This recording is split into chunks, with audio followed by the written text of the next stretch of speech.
Christian University, thank you. And I went on the Italy trip, and I am doing my dissertation to work on a curriculum to accompany the Visual Museum, and I've been working on the Visual Museum podcast episodes that have been releasing over the last few weeks. So the brainchild of the podcast episodes. Jasmine? Hi, I'm Jasmine. I learned about this project through Dr. Glenn and Dr. Kohik in trips that we've gone to Italy. I love seeing that. You can see now these pictures that, we were like, oh, we were there. I don't know. It's just very special. And I did my DHM at Dallas Seminary, took some doctoral work, and I've been doing now work at the School of the Art Institute in Chicago. And talk a little bit about, you're getting a medieval education in art as well on the side. Yeah, I've been doing that through a university in Mexico called Universidad Iberoamericana. It's a Jesuit. Right. I'm just going to get a little master's on the side here while I'm doing all this other stuff. Yeah. Okay, thank you. It's just... Yes, I'm Josephine Stringer, and I just recently finished a master's in theology at Northern with Dr. Kohik. I'm currently a PhD student at Dallas Baptist studying leadership studies, and I have a library science degree as well, so I was involved kind of in the front end of the Visual Museum website. Are. Hopefully still is. Yeah. Still. Yes. She does. We have a lot of humility being exhibited here on the front. So let's start with you coming back, Josephine. What are some of the things that you are bringing to this project in terms of your background, your interest, your education, some of your skills? Well, with the library science degree, I have spent my life in story, so I'm really interested in the visual story that we're trying to tell with this online site. But my current research is in the field of leadership theory. So as we're talking about historically how we look at leadership in the early church and how we think about problems in the modern church or challenges that we have in the modern church with leadership, I'm really interested in how those two interact and relate. But before we go on, library science. Talk to us about some of the details of when you looked at the site and this overwhelming project.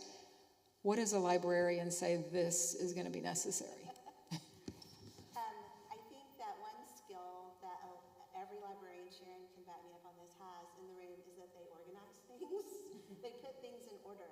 So it was very much thinking about how do we take this story and put it in order.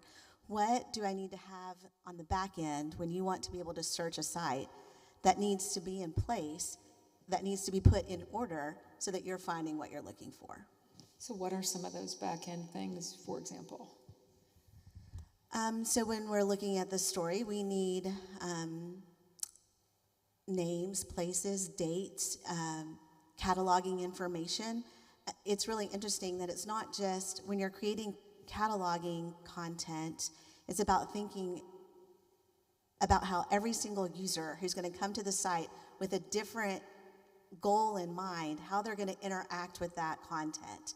So how can we think about what that order looks like for an art history major versus a theology major versus a leadership studies? All of those people are going to look at that story in different ways, but how can I put it in an order that you'll be able to find what you want? Great, thank you. Tell us some of what you're bringing. Yeah, so for example, to that point that you're saying, it's very interesting how, I love how the site has cataloged the art based on women, and then you click on that women, and sometimes, at least I thought, oh, if I click Mary Magdalene, it's just gonna show me only pictures of Mary Magdalene, but it actually shows you a complete picture, which I think is very helpful because especially the images that are on the site on the altar pieces, it's very easy to see one of those and immediately identify Mary, the mother of Jesus, because she's carrying a child. But there might be other figures present in that image that at least I hadn't noticed. Do you mean it's not all close-ups of a Mary Magdalene, but exactly. A bit of context? Okay. Yeah. So I just really love how the site includes standalone figures, but it also includes other stories together because I think that they actually complete or paint a whole picture. Thanks. Christine? Sure. So I had the fun task, and I really have loved this, of trying to, the Visual Museum just launched this past year. And again, when we went to Italy, they were talking about the Visual Museum, and I was like, what are you talking about? Like, what, are we going someplace? Like, I just didn't know until I knew Shala was taking all these pictures, and they were amazing, but I didn't conceptualize what it really was. And then when Josephine and Sue Diaz did their magic of the librarians, it's magic, it's awesome, and put up a website, it was like, oh, okay, so it's a landing site, but it's so much more. And so the podcast is supposed to give listeners, it's one thing to just send a text and say, hey, check out this website, and then people are like, cool, like what do I do with that? There's not like a navigation feed on it now. So the podcast is sort of a nice on-ramp for people who, may want to learn more, but just don't want to just be clicking on a website by themselves. And I'm a big podcast listener. Does anyone listen to podcasts? Okay. If you have an Apple phone, how many people have an Apple iPhone? Okay. Go to the podcast app, click on Alabaster Jar, and which is Dr. Kowick's podcast, but within that, in the last couple months, there's a separate icon for the Visual Museum series. And so I had the fun to talk to Dr. Kowick about how are we going to just talk about things that are on the site, especially when it's not like we have a video to go with it. And so we categorized it by themes. So we talked about spiritual themes and leadership themes and theological themes.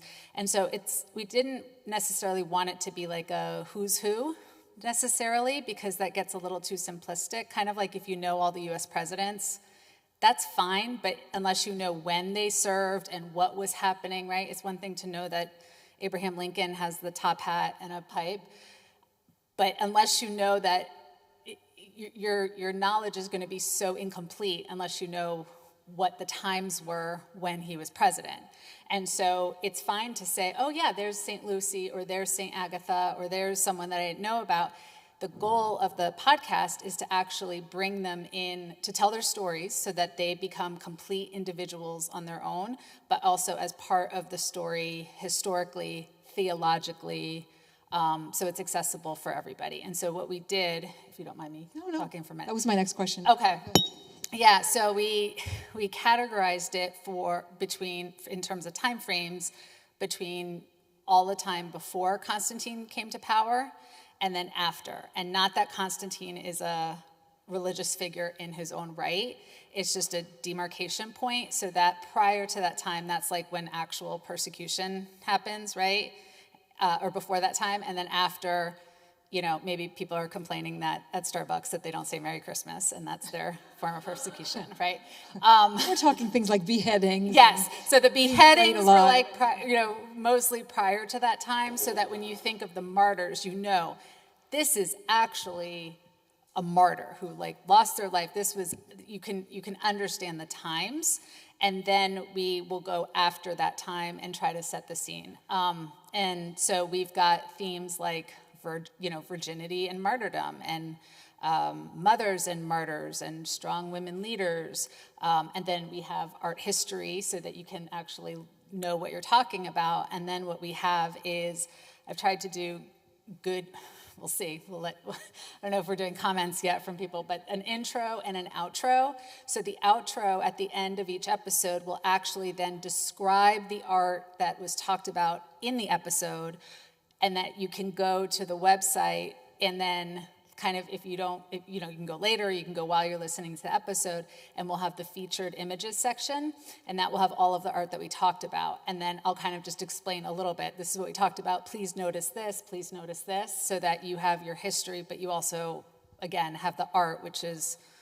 And we want to drive you to the site. We want to drive you to the site. So definitely check out the podcast. I think it's an interesting topic. So that's kind of how we put it together. Thank you. Yeah. Jasmine, talk to us about a couple of your favorite pieces of art on the site. Yes. So I love that the site has a good collection of different Madonnas. So some of my favorite are the ones that Giotto did. So as I was saying in my talk, Giotto was this sort of in the border with medieval and then Renaissance, so early 1300s. And then he comes in doing several things, like first artist to give God the Father a body, for example. One of the first one to show emotion in faces. So his Madonna images, Madonna and Child images that are in the website are beautiful, just very moving. The softness. More pathos in the art. Yes. I also love the Black Madonna image in there that is at the Santa Maria de la Salute Chapel in Venice. And there are a couple of images from that Madonna. It's a Black Madonna, which those are not that common. And I grew up with one Black Madonna that is from the 13th century in Spain that they brought her to Mexico as the Virgin of Montserrat. They brought her to Mexico in like the 1600s, but I've never seen any Black Madonna older than that one until I visited that one in Venice. So I love that that is part of the collection that it's at the museum, at the Visual Museum. Thank you. While we're just talking to you, what are some of the kinds of art we're seeing on the site? We're not just seeing paintings. No, I think that there is a good different mediums there. Like we have the paintings, we have the frescoes, which there's an episode that we did on that difference. But basically, a painting is just something that you will have on a canvas or on a material like wood or metal panel, where a fresco, it would be something that you will paint on the walls while your gesso was still wet. So like you will cover the wall, paint before it dries, and then put like another layer again so that it would be attached to the wall forever, basically. And that is why we have all these frescoes from 700 years ago that, of course, historians and have been restoring and preserving them, which, as a matter of fact, that one, the Giotto ones that are on the museum, they only let you enter there for maybe 15 minutes max. The Scriveni Chapel. And yeah, even if you're like, but I came all the way from Texas. No, just 15 minutes, because we want to preserve the space and the art, and that is in many ways why it's been preserved. So we have those, we have the mosaics, which are beautiful. We have some sculpture as well. So there's a good mix of different mediums. And that episode is releasing on Thursday with Jasmine. So if you want to hear more of all of that, that's on Thursday. It's called Art 101, I believe, right? Art 102. Oh, Art 102. Yeah. 101 is last week. Yeah. It was last week. Sorry. Didn't know it was up yet. Okay. Josephine, talk us through some of the website features. If you go and you've never been, what are we looking at? Well, I hope you've been lately, because there have been some updates where I would say we're in site 2.0 versus 1.0. So to me, the most exciting newest feature is the search function.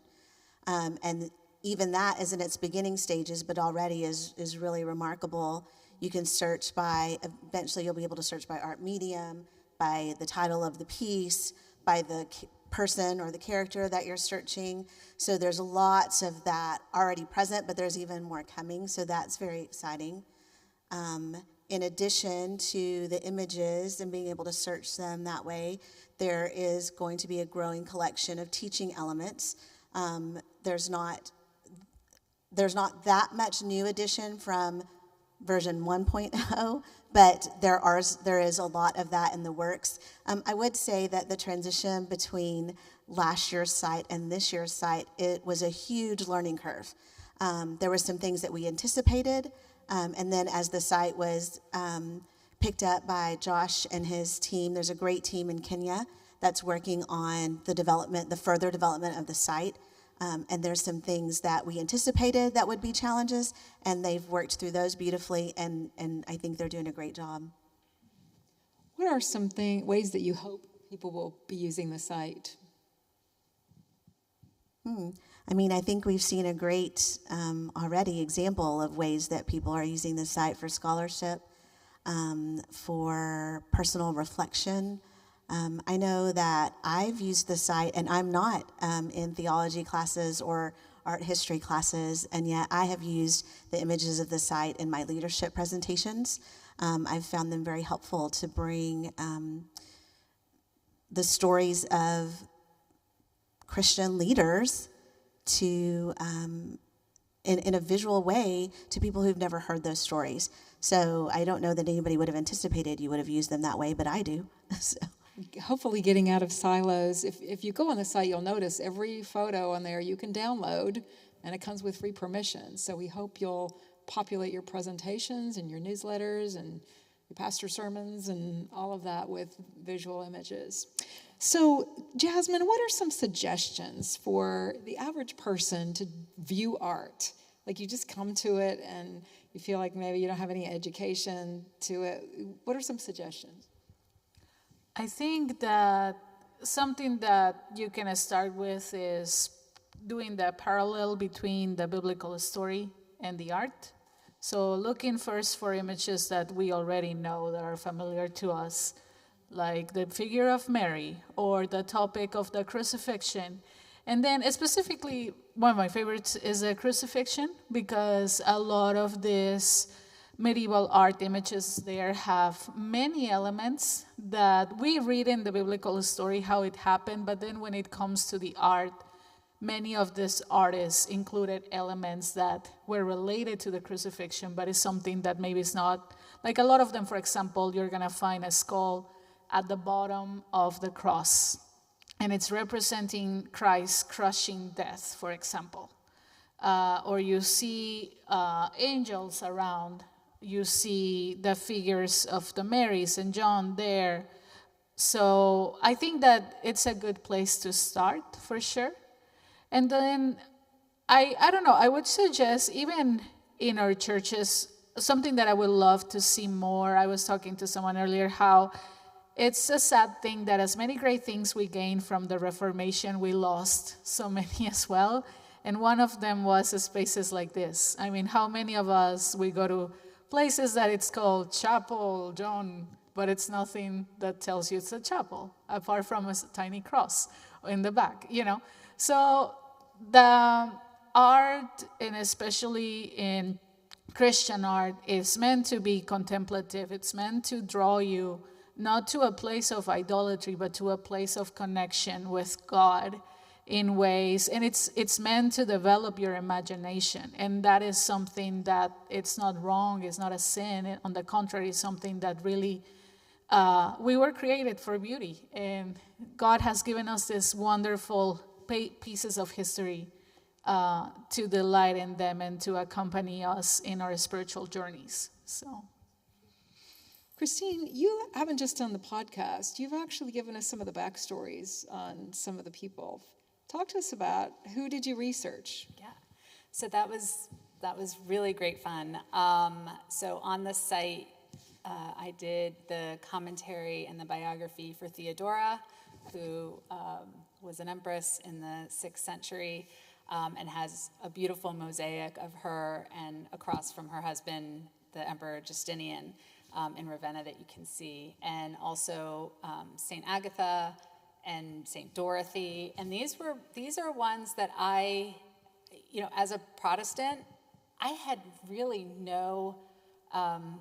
just no education on them. And so I'm just kind of, to piggyback on your prior question, it has been such an education for me, and a beautiful education, and it's really deepened my own faith, just to learn about, there are the women and there's the art. So we have the receipts, right?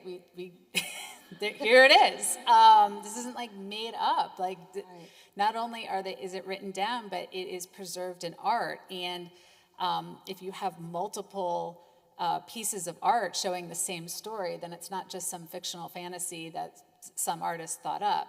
And so it's really, hopefully it will just, give you historical again, a historical setting of who these women were, but then also a commentary on what you are looking at. So you can read that on the site, you can read the history, and then you can see the image. And I think for visual learners, like you guys will never forget now the penitent Magdalene, right? Like you're just never gonna forget that. And you might have different feelings about it. I have a lot of feelings about that, but you're not gonna forget that. And if I can just tell like a personal story. So my kids are in private Christian school.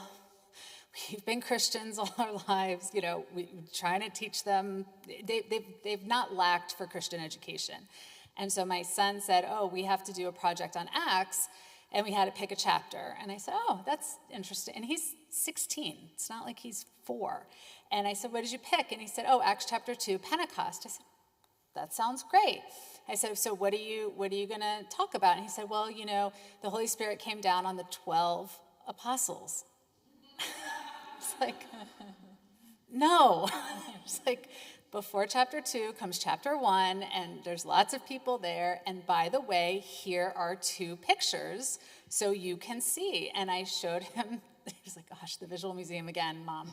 But I showed him the pictures of the Pentecost, and where there's Mary, and then Mary Magdalene, and maybe another Mary, and lots of men. And it's not just 12, it's so many. And that was really powerful. And he was like, oh, okay. You know, I mean, of course not like, oh, I had no idea, you know, but now he's going to know something different. And what I'm happy about is now he's going to show his class something different. And hopefully they won't forget those images. And I think this might be an academic exercise. This might be, you know, you can consider it an academic site. But the goal is, if you're approaching it as a believer, whether you're from a Catholic background or Protestant background or somewhere in between, that it will actually deepen your faith and your faith practices. Anything any of you want to add before we open it up to the audience? I would say I would encourage all of us to, of course, go and enjoy the Visual Museum, but also go and enjoy the art that you have wherever you live. Here in Houston, I mean, you have this beautiful space. You have the Museum of Fine Arts. You have the Dallas Museum of Art. You have places in Colorado you could go. If you have the ability and the means to travel, go and do that, because I would tell you, here in the U.S., it's one of those few places where you can go see art comfortably, as in you're going to go to a museum or a space without even thinking that there won't be any AC or heat, that you're gonna climb bazillion stairs without an elevator that works. Because even when you go to Italy, it's so beautiful.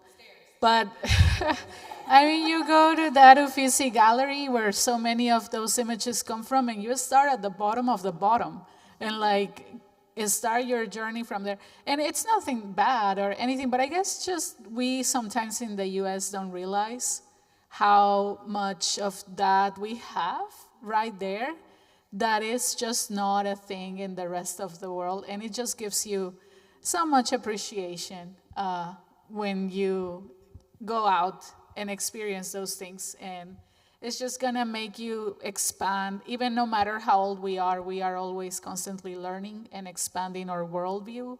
And through the arts, it's a wonderful way to do so. Well, and the episode last week was Art History 101, and the episode Thursday is Art History 102. So before you go into museums, if you want to listen to those episodes, you will be a lot smarter than the other people that you're with. So, Before we open it up, I have another question for you, Josephine. Are there any pictures on the page, on the site right now, that you really want descriptions for? Well, yes, there are a lot, and there are a lot not on the site yet that we need descriptions for. So if you are a person who likes to do the research in 2 ways. One, research of the art, because we actually have teaching elements for both. So we need background on the artist, the medium that they're using, the place, the time period, all of that for the art piece itself. But then also we're looking for teaching elements that have to do with content about who the art is depicting. So those are two separate things, and we haven't really gotten both of those in together, and it's already a humongous puzzle. And to try to put both of those things, it's like actually working two puzzles at the same time and all the pieces are mixed. It's really hard. That's a great metaphor. All right, we'll open it up to you all. What are you curious about? What would you like to know? Kelly? Sure.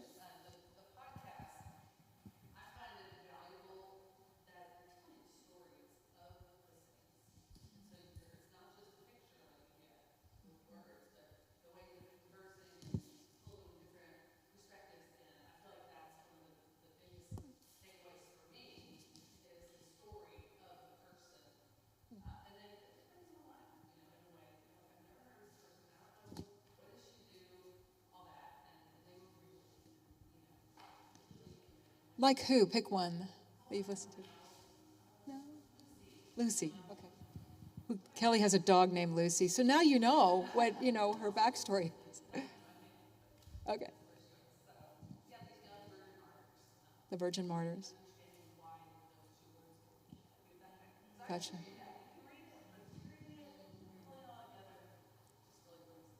Great, thanks. Questions, comments? Yeah, over here. I don't know if this is on the site at this time or not, but I would love to see kind of some, in those descriptions of the art, like what things mean. Like, these have the halo, these have the square, these have, Here's the alabaster jar, right? Okay. Yeah, there's, on the ones that are up, it'll say, especially like if it's a martyr, like it'll talk about if there's the halo or the lily, or some sort of description of, what that is. And so we definitely need more. But I know they're cataloged, right? Through some of Not all of them. So I would say, this is an estimate, nobody quote me, but on the site right now, maybe 20% of the images have commentary, what we would call art commentary. Not just the place, the artist, the medium, but commentary attached that says you're looking at this person and this is what that means. I would say maybe only 20%. We had a lot more teaching elements that had to do with content than we did teaching elements that had to do with the art. So if art history is your thing, we could definitely use your contribution. You hearing that, Jasmine? Can you help us recruit some people? The woman behind you, Christian, first. Yeah, thank you.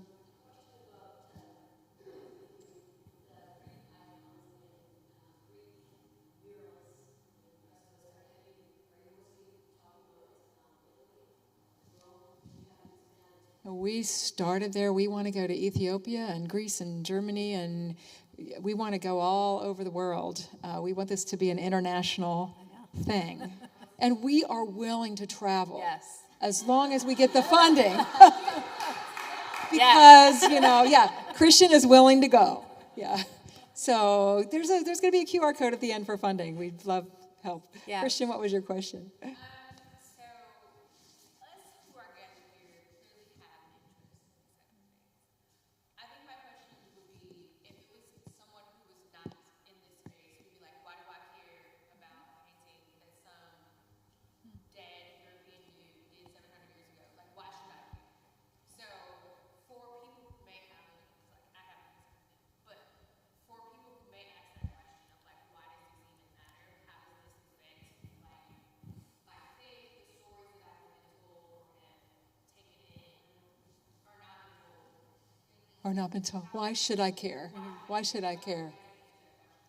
Well, the focus is really, it's not just a visual museum of cool things we saw in Italy, because there's a lot of things we saw in Italy. Like the David is not on the website, right? It's for women in Christianity. And so it's more about the historical context of the early church. And so I think you could just tell someone, are you interested in learning more about the early church? Because it's the early church all the way through the medieval period, thank you. And so it's really more of a historical and educational. The art is just gravy, like it's really good gravy, but it's that's the focus. So you don't necessarily have to be interested in art per se, but this just is the teaching element to get you to the actual stories. That you're interested in story. Yeah. And so I would add to that conversation about story in that we have perhaps been brought up to think that we can only find truth in biography. And so I would suggest that we find truth in story, whether or not it's absolutely true. Or so let's say one of the biggest challenges is, well, I don't need to read the hagiography. It's not the real story. I can only be interested or I can only use the biography. But I would say that story holds truth. The story does not have to be true for you to find truth in the story. And truth is looking for meaning. And so when we approach the story, whether it's visual or textual, we're looking for meaning, for life. And so, of course, it should have merit. It's part of the story of humanity that you don't know, and you will find meaning in that story. But, I mean, it's a hard argument.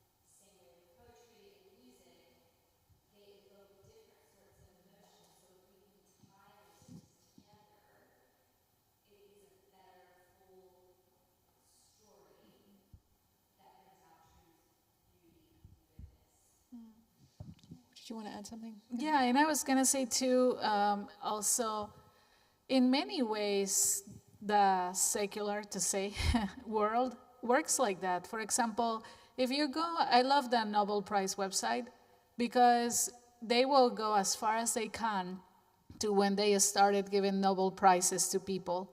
And they will include as many visual representations as they can, so that you can not only learn about Marie Curie or people like that, but you actually can see what they created, who they were, how did they look like. And I think with much more reason within our Christian history, and especially as women, I don't know your experiences in classes, but like, I remember the history classes I took. I maybe heard Catherine of Siena and Mary, but that was it. You're ahead of us. Yeah, for many years, I didn't really pay that much attention, a lot of attention even to those women on the scripture, because I didn't see images about their lives or heard their names. And just to have this place where you can see and go back in history and see where we are coming from, like that in the liturgy that said we have these women as witnesses of what we are now here, like women who have gone before us. So I just think it's just part of knowing your history and the background that you are coming from, because it's going to be so beneficial for today and the future. And Martin Luther used songs too. I mean, used music to right. Get the concepts and the stories across. So it's kind of the same thing. And just to bring it back to a little off topic, but the State of the Union address used to just be a letter that you would just, the president would just give to Congress and they would read. But can you imagine reading it versus whatever you feel, but watching it and having it be a performance, it's a lot different of a feel. So this is similar. I think we're also trying to push back a little bit on the only looking at a written narrative as being a valid way of looking at history. Yeah. Oral history is legit, and you think how many centuries even in the church we had oral history and visuals as a means of teaching, and it's only been since the printing press that we've said we had to go read our Bibles for half an hour in the morning, because people couldn't read their Bibles. They were contemplating a window. They were thinking about story. So I think it's safe to say we're going on the premise that if a story existed, we're not going to verify that every detail about a dragon or a talking lion is true. What we will say is there was something at the beginning. Something happened for there to be an oral history that got added, and maybe moss, got added to the stone as it rolled. But the tendency has been to just say it didn't happen because it's got fantastic elements. And we're like, yeah, but if in the 6th century they were in all those mosaics, somebody at some point thought this was a story that was important for the church to know. Did I see a hand over here? Yeah. So I just had a comment too. I think we have in the Western Church been told a story for the last 100 or so years or more. Every time we go to church and we see only men on the platform, Jesus. This is important to show that there's another story. And we didn't invent it starting in 1975. This is not a traditional thing, pro-women, which, hey, pro-women, but this is not our modern invention to be able to go back and say this was always part of the story. And this is our story as a church. Correct. These are the lost stories that we need to Right. bring back to bring fullness of truth and representation. Right, exactly. There was a hand in the back. Do you guys have any plans to add anything about women artists who were painting biblical subjects, who had women in scripture and saints? As soon as you give it to us. Yeah, as soon as you get it to us, we will post it. Yeah.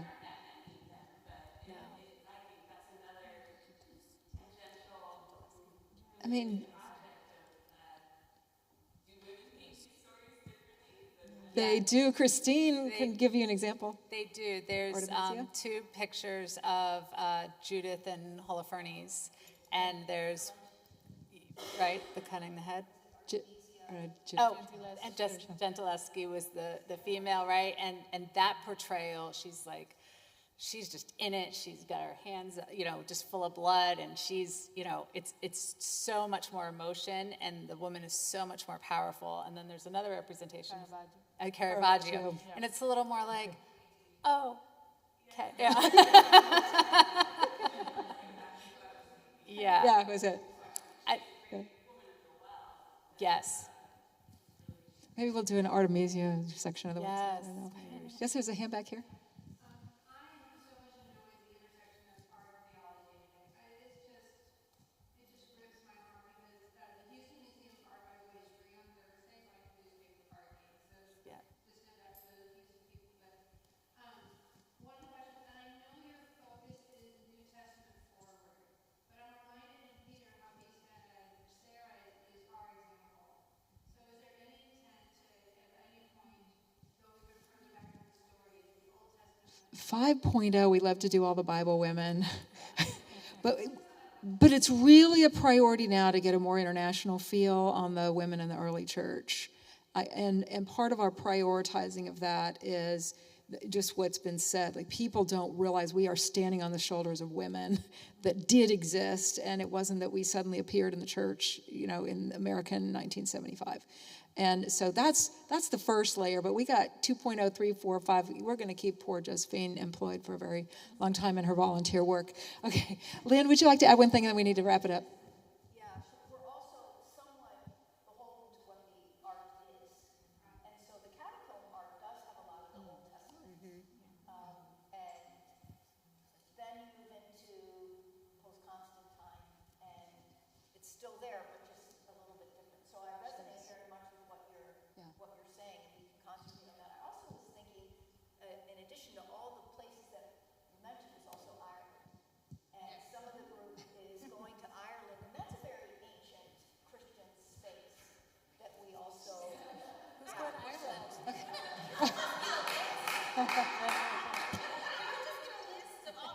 We get all the lists.